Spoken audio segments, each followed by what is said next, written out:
Per paskutinės kelias dienas praktiškai šioje vietoje buvo priparkuotas, kaip ir šitas prabangus Mercedesas, Rolls-Royce'as, Ferrari iš Baltarusijos. Ir ką daryti su tokių prabangių automobilių šeimininkais, kurie nepaiso kelių taisyklių ir kurie galvoja, kad jie turi teisių per daug.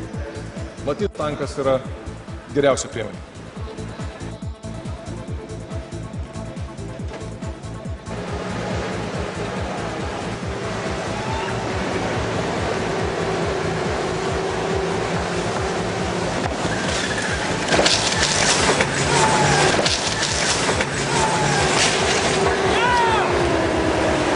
Jeigu automobilis parkuos blogai, bus va taip.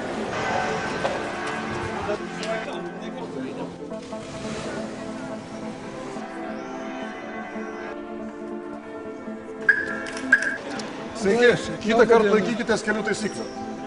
Pasistengsiu.